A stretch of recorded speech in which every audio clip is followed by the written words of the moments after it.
जय हिंद दोस्तों, आपका एक बार फिर से स्वागत है हमारे YouTube channel static GK by RJ पर। जैसा कि हमने संपूर्ण इतिहास का सिलेक्शन सीरीज चालू किया था, जिसमें हम लोग 1000 क्वेश्चन की सीरीज करने वाले थे, तो आज उसका लेक्चर नंबर 8 होने वाला है। और आज हम लोग 176 से लेकर के 200 तक बहुत ही महत्वपूर्ण क्वेश्चन करने वाले हैं, जो हमारे प्राचीन इतिहास से जुड़े हुए हैं। और हम इस वीडियो में जानेंगे सीमावर्ती राजवंश के बारे में और प्राचीन काल साहित्य एवं साहित्यकार के बारे में। तो यह वीडियो काफ़ी ज़्यादा महत्वपूर्ण होने वाली है। आप देख सकते हैं प्राचीन काल साहित्य में जो भी इम्पोर्टेंट पुस्तक हैं प्राचीन काल से रिलेटेड, उनको मैं इस वीडियो में कवर करने वाला हूं। यदि आप यह पूरा वीडियो देख लेते हो तो आपको किसी अन्य सोर्स पर डिपेंडेंट होने की कोई आवश्यकता नहीं है, क्योंकि यह वीडियो आपके लिए काफ़ी ज़्यादा यूजफुल और सफिशिएंट रहने वाला है। जैसे कि आप RRB, NTPC, group D, junior engineer, LP technician, SSC या फिर स्टेट लेवल, आप किसी भी एग्ज़ाम की तैयारी कर रहे हैं जहां पर हिस्ट्री से रिलेटेड सब्जेक्ट पूछा जाता है, तो यह सीरीज़ आपके लिए काफ़ी ज़्यादा महत्वपूर्ण होने वाली है। तो चलिए बिना किसी देरी के आज की क्लास को शुरू करते हैं। उससे पहले दोस्तों, यदि आप हमारे YouTube channel static GK by RJ पर नए हैं तो हमारे चैनल को सब्सक्राइब कर लीजिए, बेल आइकन प्रेस कर लीजिए, जिससे कि आगे आने वाले लेक्चर की जानकारी आप तक नोटिफिकेशन के रूप में जल्द से जल्द प्राप्त होती रहे। और यदि आप इसका PDF चाहते हैं तो आप हमारे टेलीग्राम चैनल से जुड़ सकते हैं, जिसका लिंक मैंने डिस्क्रिप्शन में दे दिया है।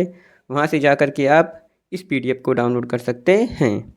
तो आज का हमारा पहला क्वेश्चन होने वाला है, 9वीं शताब्दी में स्थापित प्रसिद्ध विक्रमशिला विश्वविद्यालय की स्थापना किसने कराई थी? इसका आंसर होगा ऑप्शन ए धर्मपाल। आप देख सकते हैं यह क्वेश्चन आरआरबी एनटीपीसी 9/2/2021 को शिफ्ट नंबर 1 में पूछा गया था। तो आइए डिटेल में समझ लेते हैं। पाल वंश का संस्थापक गोपाल था। ये शासक बौद्ध धर्म के अनुयायी थे। गोपाल ने उदंतपुरी में एक मठ का निर्माण करवाया था। पाल वंश का सबसे महान शासक धर्मपाल था, जिसने विक्रमशिला विश्वविद्यालय की स्थापना की थी। और विक्रमशिला विश्वविद्यालय दोस्तों भागलपुर, बिहार में स्थित है। धर्मपाल ने सर्वप्रथम पाल वंश की ओर से त्रिपक्षीय संघर्ष में हिस्सा लिया था। त्रिपक्षीय संघर्ष दोस्तों कन्नौज में हुआ था और ये 3 वंश की ओर से लड़ा गया था, जिसकी आगे हम लोग चर्चा करने वाले हैं। क्वेश्चन नंबर 2 है, वाकाटक वंश का संस्थापक कौन था? इसका आंसर होगा ऑप्शन सी विंध्य शक्ति। आइए डिटेल में समझ लेते हैं। विंध्य शक्ति वाकाटक राजवंश के संस्थापक थे। वाकाटक राजवंश मध्य प्रदेश की ऊपरी भाग तथा बरार आंध्र प्रदेश तक विस्तृत था।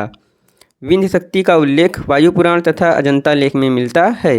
इस वंश का सबसे प्रतापी शक्तिशाली राजा प्रवरसेन प्रथम था। प्रवरसेन इस वंश का इकलौता शासक था जिसने स्मार्ट सम्राट की उपाधि धारण की थी। क्वेश्चन नंबर 3 है, पाल राजवंश का पहला राजा कौन था? क्वेश्चन नंबर 1 में मैंने डिटेल में डिस्कस किया है। इसका आंसर होगा ऑप्शन सी गोपाल। पाल राजवंश का संस्थापक गोपाल था। क्वेश्चन नंबर 4 है, सबसे प्रसिद्ध पशुचारण और शिकारी जनजाति मंगोल कहाँ बसे हुए थे? इसका आंसर होगा ऑप्शन बी मध्य एशिया। आइए डिटेल में कवर कर लेते हैं। मंगोल मध्य एशिया में रहने वाली एक जनजाति थी। ये वर्तमान में मंगोलिया, चीन एवं रूस देश में निवास करते हैं। ये शिकारी, घुड़सवारी, तीरंदाजी में कुशल थे।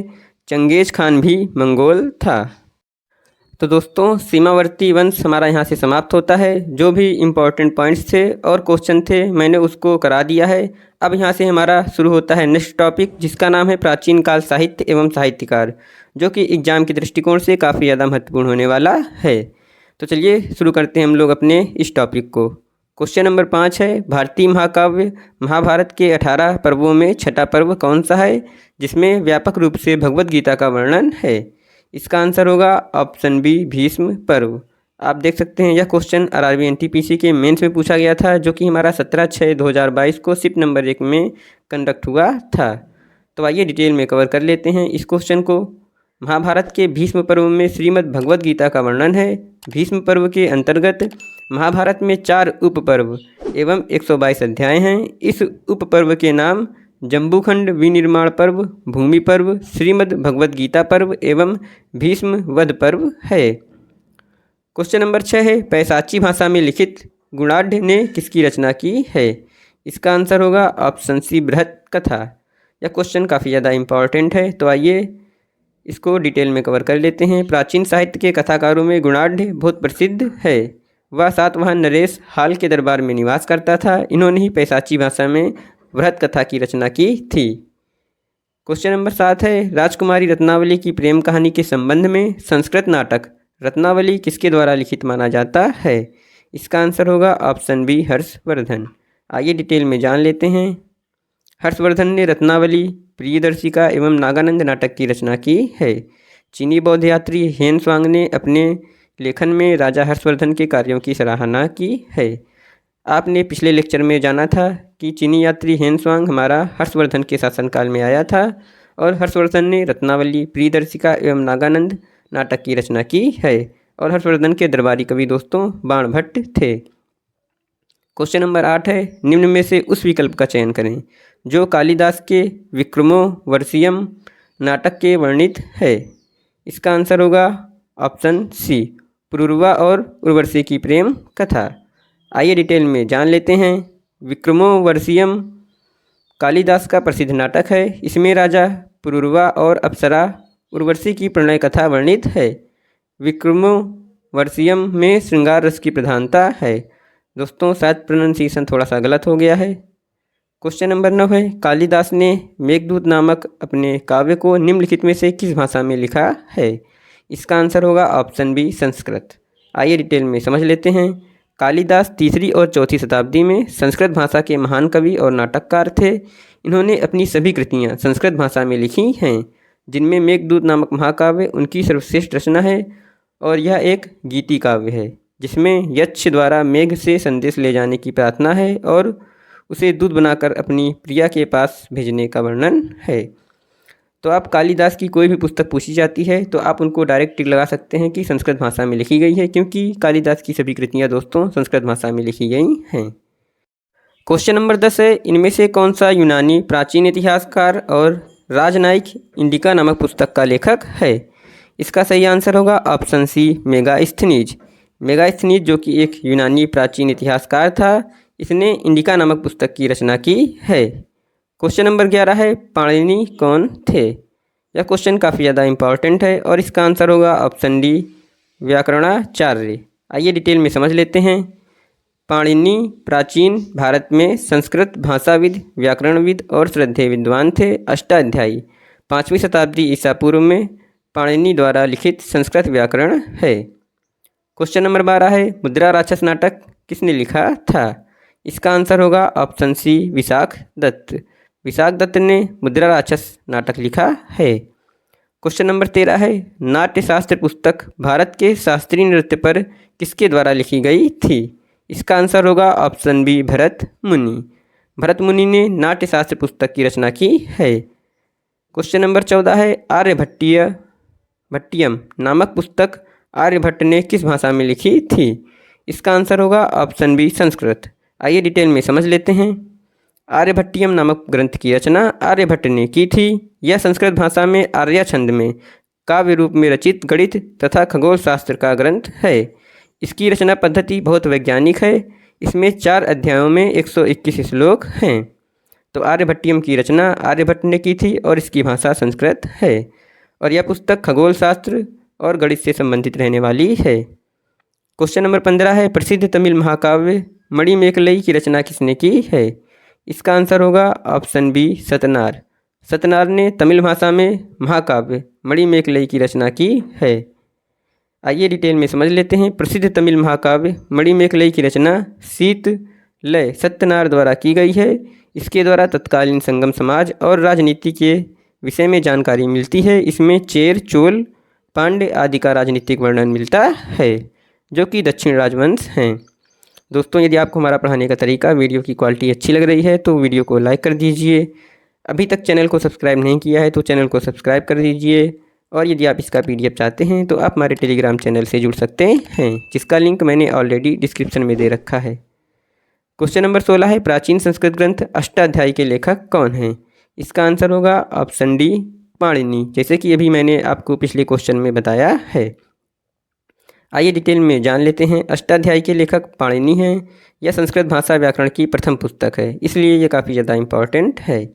इसमें मौर्य काल के पहले का इतिहास तथा मौर्ययुगीन राजनीतिक अवस्था की जानकारी प्राप्त होती है। अष्टाध्यायी में कुल सूत्रों की संख्या लगभग 3996 है। क्वेश्चन नंबर 17 है, निम्नलिखित में से कौन सी पुस्तक विष्णु शर्मा द्वारा लिखित है? इसका आंसर होगा option C, Panchatantra. Question number 18 है, सुश्रुत संहिता किस विषय से संबंधित है? इसका आंसर होगा ऑप्शन सी, चिकित्सा एवं शल्य चिकित्सा। आइए डिटेल में समझ लेते हैं। सुश्रुत संहिता शल्य चिकित्सा एवं चिकित्सा से संबंधित एक प्राचीन संस्कृत ग्रंथ है। तो आप देख सकते हैं इसकी भाषा संस्कृत है। सुश्रुत को भारत में शल्य चिकित्सा का जनक माना जाता है और सुश्रुत संहिता ही सुश्रुत ने लिखी है। उन्होंने अपनी पुस्तक सुश्रुत संहिता में 120 प्रकार के उपकरणों और 300 प्रकार की सर्जिकल प्रक्रियाओं का वर्णन किया है। क्वेश्चन नंबर 19 है, किताब उल हिंद इनमें से किस यात्री एवं विद्वान की कृति है? इसका आंसर होगा ऑप्शन बी, अल-बरूनी। आइए डिटेल में इस क्वेश्चन को समझ लेते हैं। अल-बरूनी का मूल नाम अबू रहमान था। इसका जन्म 973 ईस्वी में ख्वारिज्म के इलाके में हुआ था, जिसका संबंध उज्बेकिस्तान से स्थापित किया जाता है। यानी कि अल-बरूनी का पुराना नाम या मूल नाम या बचपन का नाम अबू रेहान था। अल-बरूनी ईरानी मूल का मुसलमान था। 1017 ईस्वी में जब सुल्तान महमूद ने ख्वारिज्म के राज्य पर आक्रमण कर उसे अपने राज्य में मिला लिया था, तो अल-बरूनी भी बंदी के रूप में गजनी आया था। अल-बरूनी की प्रसिद्ध पुस्तक का नाम किताब उल हिंद या तारीख़ हिंद था। दोस्तों, आपको क्वेश्चन में पूछ सकता है कि किताब उल हिंद किसकी रचना है, तो भी आप अल-बरूनी टिक लगाइएगा। यदि तारीख़ हिंद पूछे तो भी आप अल-बरूनी सही कर सकते हैं, क्योंकि दोनों पुस्तक का एक ही नाम है। क्वेश्चन नंबर 20 है, प्रसिद्ध नाटक स्वप्न वास वदत्तम किसने लिखा था? इसका आंसर होगा ऑप्शन डी, भास। भास ने प्रसिद्ध नाटक स्वप्नवास वदत्तम लिखा है। क्वेश्चन नंबर 21 है, निम्नलिखित में से किस प्राचीन भारतीय दार्शनिक ने पदार्थ के सूक्ष्मतम कण के बारे में उल्लेख किया और उसे परमाणु नाम दिया था? इसका सही आंसर होगा ऑप्शन बी, कणाद।